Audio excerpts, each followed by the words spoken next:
Hello everybody, how are you all. आज हम कक्षा 9वीं की जो पूरक परीक्षा हुई थी 2025 में उसका जो पूरक परीक्षा का पेपर है उसके ऑब्जेक्टिव सॉल्व करेंगे आज सभी। तो अभी आपकी जो दूसरी परीक्षा होने वाली है, द्वितीय परीक्षा कक्षा 9वीं में, जो इस साल से शुरू हुई है, तो उसमें जो विद्यार्थी गणित के पेपर में अनुत्तीर्ण हो गए हैं गणित स्टैंडर्ड में, तो उनके लिए गणित स्टैंडर्ड के जो ऑब्जेक्टिव्स है उनका सोल्यूशन मैं दे रहा हूँ।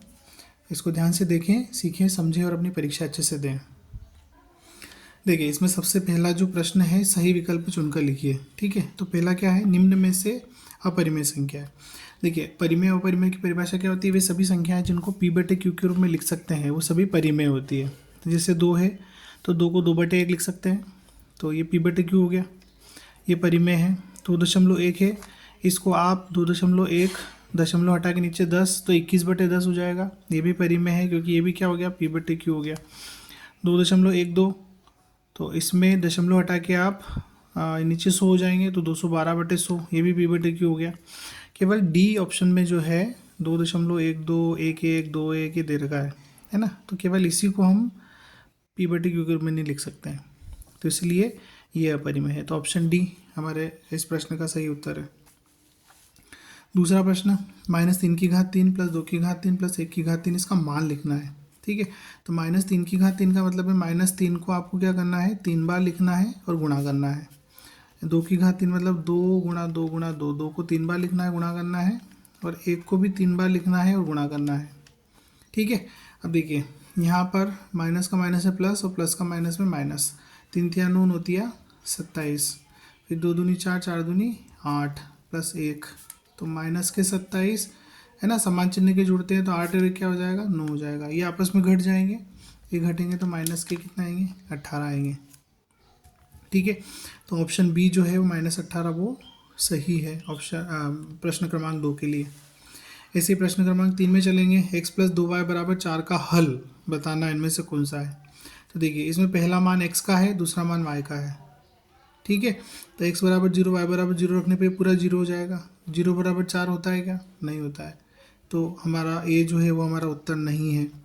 ठीक है, दूसरा बी में 0,4 दे रखा है, तो x का मान 0 y का मान 4 रखना है, तो x = 0 रख दिया, 0 प्लस y का मान 4 रखोगे तो 2 चौक 8, तो 0 + 8, 8 = 4 होता है क्या, नहीं होता है, तो ऑप्शन बी भी नहीं है।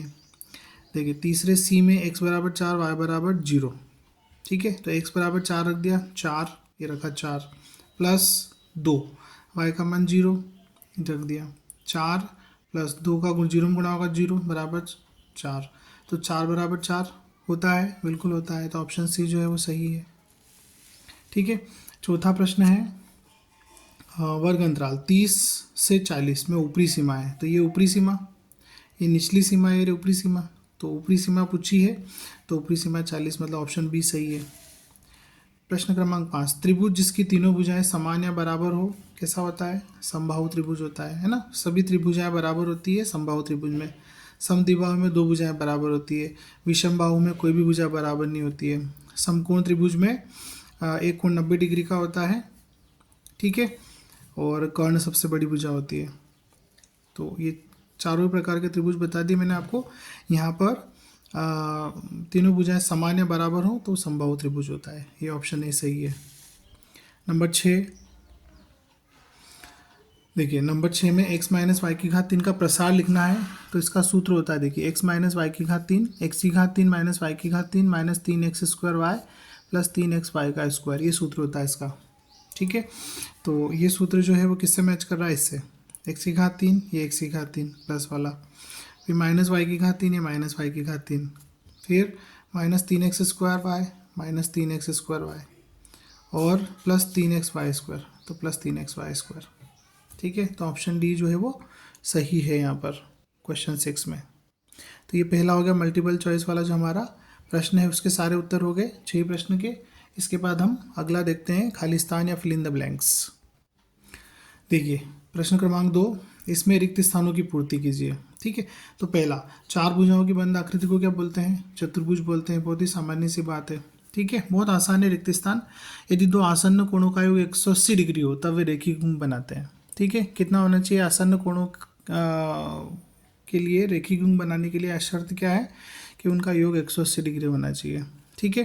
फिर त्रिभुज के तीनों अंतःकोणों का योग 180 डिग्री होता है। ये नियम होता है कि त्रिभुज के तीनों कोणों का योग 180 डिग्री होता है, हमने पढ़ा है। वर्ग का प्रत्येक कोण कितने डिग्री होता है?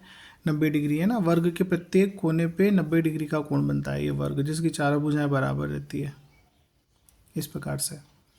ठीक है। उसके बाद में यदि दो रेखाएं परस्पर प्रतिच्छेद करें तो शीर्षाभिमुख कोण कैसे होते हैं? बराबर होते हैं। ये दो रेखाएं प्रतिच्छेद कर रही है इस प्रकार से, तो इसमें ये कोण और ये कोण क्या होंगे? आपस में बराबर होंगे। क्रॉस के आमने सामने के कोण बराबर रहते हैं। ठीक है। उसके बाद में प्रश्न क्रमांक 3 देखेंगे। निम्नलिखित वाक्यों के लिए सत्य असत्य लिखिए। तो सत्य असत्य में पहला है, देखिए x माइनस वाई का वर्ग इसके बराबर होता है क्या? नहीं होता है, क्योंकि ये जो है ये तो है x square minus y square का सूत्र, x माइनस वाई और x प्लस वाई। ठीक है। तो x माइनस वाई का स्क्वायर जो है इसका मान x माइनस वाई और x प्लस वाई नहीं होता है, तो ये असत्य है। ठीक है। प्रश्न क्रमांक 2, बिंदु 2,0 वाई अक्ष पर स्थित है। ये भी असत्य है, क्योंकि वाई अक्ष पे x का मान 0 होता है, तो यहाँ पर x का मान तो 2 दे रखा है। ठीक है, इसीलिए ये भी असत्य है। अब इसके आगे प्रश्न क्रमांक 3, समीकरण x प्लस 2y बराबर 5 का एक हल 2, y है। देखिए यहाँ पर x जो है 2 जो है वो x का मान है और 1 जो है वो y का मान है। तो यहाँ रखेंगे आप, x की जगह 2 रखा, प्लस तो प्लस 2 तो 2, y का मान 1 रख दिया तो 2 गुणा 1, 2 प्लस 2 गुणा 1 मतलब 2, तो 2 प्लस 2 कितना हो गया? 4। 4 बराबर 5 होता है क्या? नहीं होता है, मतलब ये जो कथन है ये भी क्या है? असत्य है। चौथा, दो चरों वाले रैखिक समीकरण के अपरिमित रूप से अनेक हल होते हैं। तो ये बात सत्य है, क्योंकि x के अलग अलग मान के लिए हम y के बहुत सारे मान निकाल सकते हैं। जैसे x प्लस 2y बराबर 5 एक समीकरण आपको दिया हुआ है, तो इसमें x के अलग अलग मान लेके हम y के बहुत सारे मान निकाल सकते हैं। x बराबर 0 लेंगे तो y का कुछ मान मिलेगा आपको, है ना। इसी प्रकार x बराबर 1 लेंगे, y का कुछ मान मिलेगा। 2 लेंगे, 3 लेंगे, इस प्रकार से कुछ भी नेगेटिव पॉजिटिव, है ना, फ्रैक्शन मतलब कि बटे वाली संख्याएं, कोई सी भी संख्या ले सकते हैं हम। तो उसके लिए आपको x के अलग अलग मानों के लिए y के बहुत सारे मान मिलेंगे, इसलिए अनंत हल होते हैं। तो यहाँ पर अपरिमित रूप से अनेक हल होते हैं, ये बात सत्य है। फिर प्रश्न क्रमांक 5, दिए हुए दो भिन्न बिंदुओं से होकर एक अद्वितीय रेखा खींची जा सकती है। ये सत्य है ना, कि कोई दो दिए गए बिंदुओं से केवल एक ही रेखा हम खींच सकते हैं जो अद्वितीय होती है, तो ये भी सत्य है। चक्रीय चतुर्भुज के समूह कोणों के प्रत्येक युग्म का योग 90 डिग्री होता है। ये बात असत्य है, क्योंकि चक्रीय चतुर्भुज होता है उसमें मतलब कि वृत्त के अंदर बना हुआ चतुर्भुज, तो उसमें आमने सामने के जो कोण होते हैं, सम्मुख कोण जो होते हैं, उनका योग 180 डिग्री होता है। तो यहाँ 90 डिग्री दिया है, इसीलिए असत्य है। ठीक है, तो ये तीसरा प्रश्न हो गया। आइए चौथा प्रश्न हल करते हैं। चौथा प्रश्न है सही जोड़ी।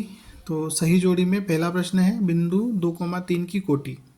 देखिए x का जो मान होता है वो भुज होता है, y का जो मान होता है वो कोटि होता है। तो कोटि क्या हो गई? यहाँ पर 3 हो गई। कौन से ऑप्शन में है? ये आपको दिया गया है सी में। ठीक है, कोटि। उसके बाद में बहुपद 5x की घात 6 प्लस 4x की घात 3 की घात। देखिए घात जो होती है किसी बहुपद में वो चर की सबसे बड़ी घात होती है, मतलब सबसे बड़ी घात का मान। तो यहाँ पर x की घात 6 है, तो ये 6 जो है इसकी घात है। तो दूसरे का कौन से में दिया हुआ है? 6, ये इसमें f में दिया हुआ है, तो ये इसका सही उत्तर है। ठीक है। उसके बाद में तीसरा समीकरण 2x प्लस वाई बराबर सी में x बराबर 1 और y बराबर 2। तो c का मान क्या होगा? देखिए मान रख दीजिए 2, x का मान 1 रखा, ये रख दिया, 2 ऐसे कैसे ही गुणा x का मान 1 रख दिया, प्लस तो प्लस y का मान 2 रख दिया बराबर c, 2 एकम 2 प्लस 2, तो c बराबर क्या हो गया? 4 हो गया। ठीक है, 4 किस में दिया हुआ है? 4 दिया हुआ है तीसरे ऑप्शन में, मतलब डी में। ठीक है। उसके बाद में चौथा सवाल है ना, घनमूल निकालना है 8 का। तो 8 का घनमूल ऐसे निकालेंगे, 8 को लिखेंगे 2 गुणा 2 गुणा 2। ठीक है, तो यहाँ पर 2 कॉमन मतलब कि एक समूह बनाएंगे तीनों मिला के, क्योंकि यहाँ पर 3 है तो 3 का एक समूह बनेगा पूरा, तो ये 2 बाहर आ जाएंगे एक बार। तो ये हो गया, रूट 8 का मान 2 हो गया, मतलब घनमूल 8 का घनमूल 2 हो गया। किस में दिया हुआ है? बी में दिया हुआ है। पांचवा प्रश्न बिंदु 1,5, इसका भुज क्या है? देखिए भुज x का मान होता है, तो x बराबर 1 है यहाँ पर, तो भुज हो गया आपका 1, ऑप्शन ए में। ठीक है। वर्ग अंतराल 0 से 10 का वर्ग चिन्ह है, तो वर्ग चिन्ह जो होता है निचली सीमा और ऊपरी सीमा को जोड़ के आधा करना पड़ता है ना, उनका औसत निकालना पड़ता है। तो 0 + 10/2, 10/2 मतलब 5 इसमें दिया हुआ है, ऑप्शन ई में दिया हुआ है 5, तो ये इसका सही है। तो ये चौथा प्रश्न हो गया। आइए पांचवा प्रश्न हल करते हैं इसी का। देखिए पांचवें प्रश्न में क्या है, एक वाक्य के शब्दों में उत्तर लिखना है। तो बिंदु 4,5 किस चतुर्थांश में स्थित है। देखिए चतुर्थांश मतलब कि ये जो हम बनाते हैं, ठीक है, इसमें +x, ये -x, ये +y और ये -y, ठीक है। तो इसमें इस वाले चतुर्थांश में ये फर्स्ट चतुर्थ होता है, ये सेकंड होता है, ये थर्ड होता है और ये फोर्थ होता है, ठीक है। तो इसमें क्या होता है कि x भी पॉजिटिव y भी पॉजिटिव, मतलब इसमें दोनों प्लस के होते हैं। इसमें x का मान ऋणात्मक, y का मान धनात्मक, तो ये ऋणात्मक और ये धनात्मक, इसी प्रकार से ये दोनों ऋणात्मक होते हैं यहाँ पर x और y। यहाँ पर x धनात्मक होता है और y क्या होता है, ऋणात्मक होता है। अब देखिए यहाँ पे 4,5 दोनों प्लस की वैल्यू है, तो दोनों प्लस की वैल्यू किस में होती है, प्रथम चतुर्थांश में, फर्स्ट में होती है। तो प्रथम इसका उत्तर है, प्रथम चतुर्थांश, ठीक है। दूसरा, दिए चित्र में AOB की एक रेखा है ना। तो AOB किस प्रकार की रेखा है, इसमें x का मान लिखना है आपको, ठीक है। तो देखिए सीधी रेखा का कोण जो होता है वो कितने डिग्री होता है, 180 डिग्री होता है ना, मतलब कि कोण AOB जो है वो 180 डिग्री है। अब यहाँ पर AOB जो है उसका मान है 100 + x बराबर 100 और x को मिला के AOB बन रहा है। x का मान चाहिए तो 180 में से हम 100 घटा देंगे वहाँ भेज के, तो हो जाएगा 80 डिग्री, ठीक है। तो ये लिख रखा मैंने 100 मतलब इसका AOB जो है एक रेखा है और इसमें x का मान कितना है, 80 डिग्री है। ये दूसरा प्रश्न हो गया। तीसरा प्रश्न, ऐसे सर्वांग समता नियम लिखिए। तो ये भुजा, कोण और भुजा सर्वांग समता नियम होता है, जिसकी सहायता से हम क्या कर सकते हैं, दो त्रिभुजों को सर्वांग सम सिद्ध कर सकते हैं। बस इतना सा लिखना है हमको कि यह नियम भुजा कोण भुजा सर्वांग समता नियम है, जिसकी सहायता से हम दो त्रिभुजों को सर्वांग सम सिद्ध कर सकते हैं, ठीक है। फिर चौथा है, वृत्त की सबसे बड़ी जीवा का नाम क्या होता है। तो वृत्त की सबसे बड़ी जीवा जो होती है वो उसका व्यास होती है, जो कि केंद्र से होकर जाती है, ठीक है। फिर प्रश्न क्रमांक 5, अर्धगोले का वक्र पृष्ठीय क्षेत्रफल कितना होता है। तो अर्धगोले का वक्र पृष्ठीय क्षेत्रफल होता है, इसका सूत्र है 2πr², ठीक है। फिर नंबर 6, यदि त्रिभुज की 3 भुजाओं की लंबाइयाँ 3 सेंटीमीटर, 4 सेंटीमीटर, 5 सेंटीमीटर, तो उसकी परिमाप लिखिए। परिमाप मतलब सारी भुजाओं का योग। तो 3, 4, 7, 7 और 5 12 सेंटीमीटर, तो ये इसका उत्तर हो गया 12 सेंटीमीटर। तो देखिए ये पांचों प्रश्न हमने इसके कर लिए हैं जो मल्टीपल चॉइस है। ये प्रश्न 30 नंबर के पूछे जाते हैं, और अगर आप ये जो पांचों प्रश्न हैं वो बिल्कुल एक्यूरेसी के साथ में अच्छे से कर सकते हैं, तो आप आसानी से कक्षा 9वीं में गणित के पेपर में पास हो जाएंगे, ठीक है। तो आशा करता हूँ आपको समझ आया होगा। इसमें जो प्रश्न उत्तर दिए हुए हैं उसमें 2 नंबर के प्रश्न मैं आपको अगले वीडियो में सॉल्व करके बताऊँगा। Thanks for watching. वीडियो को लाइक करें और चैनल को सब्सक्राइब कर लीजिए, क्योंकि जैसे मैं नेक्स्ट वीडियो लाऊंगा और उसकी जो बेल आइकन है उसको भी आप क्लिक कर दीजिए, तो जैसे नेक्स्ट वीडियो अपलोड करूंगा तो आपको नोटिफिकेशन मिल जाएगा, आपको पता चल जाएगा कि मैंने दूसरा वीडियो अपलोड कर दिया है, तो आप उसको देख सकते हैं। थैंक्स फॉर वॉचिंग, और अच्छे से परीक्षा दें और पास हो जाएं। Thank you.